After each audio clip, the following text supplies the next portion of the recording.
Cyberpunk Edgerunners was a ride from start to finish. After the disaster that was the launch of Cyberpunk 2077, a game that I, like an idiot, pre-ordered before seeing the carnage that was launch day. It's nice to see the world of Cyberpunk fleshed out in a way that is, in fact, complete. No glitches, no breaks, just wild, self-destructive ride that, oddly enough, remind me of a few other less awesome Netflix anime.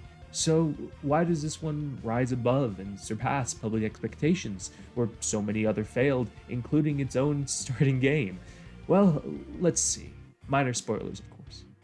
Let's put our Sandevistas on and speedrun through episode 1, where another goddamn orphan boy loses his mother to the cruelty of Night City. Your classic dystopian corporate hellscape where he couldn't even visit her or see her body in the hospital until cremation because it wasn't part of his medical package.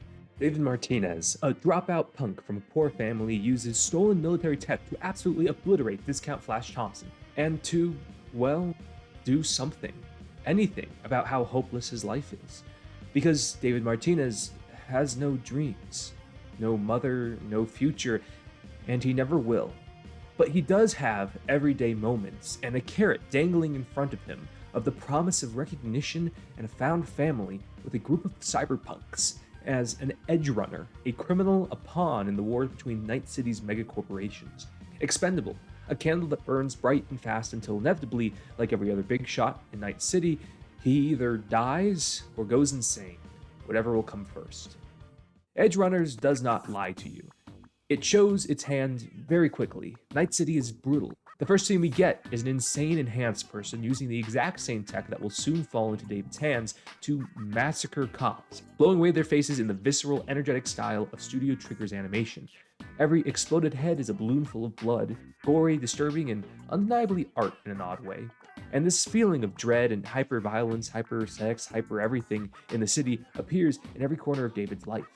We see the quiet world building of cybernetics and inequality that strip everyday people from their decency and humanity. We see medics and law enforcement only serving those of the upper class, abandoning those who aren't VIPs to die in the world they let fester beneath them. Wow, it's a good thing this is fiction. The show sells you the desperation and unfairness of David's position while also showing David's own faults that prevent him from ever rising beyond the violence. He lashes out, he's angry, he's impulsive, he never quite fits in exactly, either with the prep boys at the school his mother can barely afford, or even the cyberpunks in the city because he's a kid and naive at first. But he does find solace with the cyberpunks, who threaten to tear his cybernetic spine from his back one moment and console him on his mother's death the next. As usual, Trigger's animation and the writing for the punks sell these characters quick and easy, each incredibly recognizable, even if they also speedrun their personalities and avoid any backstories. But you'll see how each of them operates soon enough, and instead fixate your focus on David and Lucy, the titular characters of the show. Lucy is a netrunner with dreams to go to the moon, literally, and almost a manic pixie dream girl aesthetic, but luckily it's a nice bait and switch on Trigger's part. But Maine, Dorio, Rebecca, Kiwi, Falco, and even Pillar all add something to the story, from mentors to friendship, for the short time they appear on screen. And as a crew, when things go right, it's really fun to see. Montages of David learning from them, working with them, leading them later in the story, especially his relationship with Maine, Rebecca, and Lucy, make up for the lost time and do a good job selling emotional beats as best they can in a time frame. And it's nice to see these kinder familiar relationships next to the cruelty of Night City, which comes to colorful life with Trigger's incredibly unique and energetic animation, the incredible details in nearly every scene, how machines work, how day-to-day life exists, the random violence and calm moments. Even the music we hear has a wide range of emotions and styles that complement each scene, and the pace and writing of the show makes the most of its 10 rapid-fire episodes, which build the rise and fall of David Martinez and the eerily circular nature of self-destruction and violence that perpetuates the city and its populace, haunting David every episode. Spoilers time. Edgerunners from the first to last episode builds upon the inevitable self-destruction of David Martinez. And while I've been critical of Netflix playing the let's kill the protagonist and friends, that'll get them invested card, I have to say this one was well handled and appropriately tragic. David goes through several traumatic experiences in his life, the death of his mother, the mental wear from using too much cybernetics, which, as a foreshadowing note, leads to many cyberpunks to become cyber psychos, mentally unhinged killing machines, the random and tragic deaths of those close to him, and more. All of these events not only bring a harsh reality to David of Night City, but also highlight how each of these instances he was powerless to save anyone. That crippling feeling that you can't do anything about your situation. And yet it's also clear that David won't learn from any of these instances. Not really, not the specific important lesson, because while despite everything he still has initiative, still has desire, still wants something, he doesn't know what that is, and he has no dream. No long-term goal to live towards, only the now. And in the now, he keeps digging a deeper and deeper hole, following the same path of cybernetic abuse as his predecessors, because he isn't given an opportunity to really consider a dream beforehand, and he's not going to start now, which is a really interesting choice for a protagonist. And he justifies this hole digging by saying he's special. Because he can use the Sandevistan without side effects, David believes he has something in him that no one else has. And while that's true to an extent, he is hardier than most when dealing with cybernetics, at the end of the day, being special is not unique, and it doesn't always save you in the end. And it's disturbing to see David's confidence lead to his transformation through the show, from a plucky kid to being cut open and progressively turned more machine, to being artificially bulked up and mentally collapsing, to being a mechanical monstrosity barely holding his sanity together. And it's all the symptom of his short-sightedness and the cruelty of the city. Being a cyberpunk and existing, that's all there is to him, not necessarily because he wants to, but that's what he was given. And that's not a product of poor writing, but of a very specific character trait.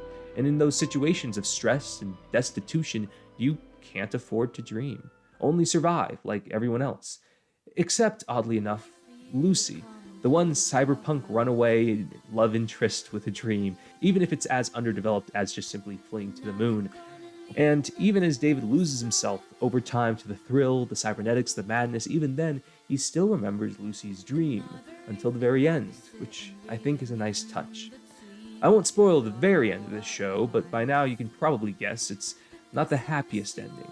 And it's a mixed ending for me because it's fitting, bombastic, and tragic for David's story.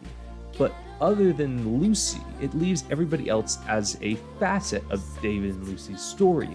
Any criticism I have overall is simply the fact that these side characters, who I was interested in, didn't get a whole lot of time to develop or change in any way. And that might be a product of the fact that they also, like David, didn't have any dreams.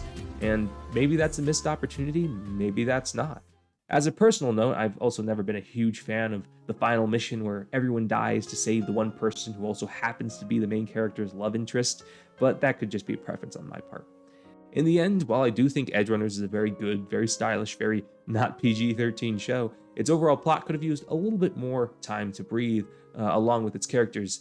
And its ending, though I found David's death tragic and very appropriate, a death to a random force of nature that parallels Mayne and his mother's death, I did find Lucy's dream ending to be lacking something. She made it to the moon, but what now? In a bout of cynicism, half expected her to just take off her helmet mid-space, but that would have been tragedy for tragedy's sake, and I'm glad they didn't do that. And I also wish I'd gotten a little bit more Falco before the very end, because, to be honest, after everything, I would have preferred Rebecca make it out. Best character, by the way, 10 out of 10. Edgerunners is still, regardless, worthy of its praise, and I'd give it a strong 8 out of 10 for animation, world, and character writing. And I would recommend it if you enjoy the darker side of anime, or cyberpunk. So that's all for this review. Like, comment, subscribe to help the video and the channel if you want. And also, if you want me to hop back on the video review bandwagon, let me know what animes, what TV shows, what even video games you'd want me to play, and I'd be happy to. Right now I'm looking at Chainsaw Man and Mob Psycho Season 3 coming up in October, and I've got a Mob Psycho review in the works. I took time off to do this instead. This is Nichijou all over again. Also, I stream indie games and other fun stuff on Tuesdays, Thursdays, and Saturdays, so feel free to join chat and steal my stuff and mess with me on stream, usually later time CST. That will be the end of this review. Thank you so much for watching. Like, comment, subscribe. My name is Locklan Stareyes, and I will see you next time. Bye-bye!